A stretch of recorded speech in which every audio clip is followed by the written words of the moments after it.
терең зерттеп, Тұрар Рысқұловтың диалог арқылы айтылатын кітап болғандықтан ол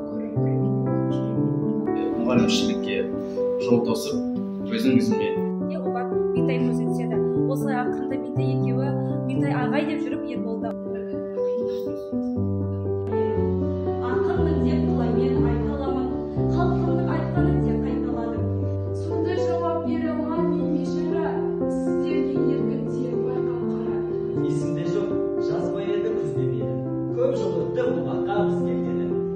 Өзінше ерекше жазылған болған, яғни жарайтасы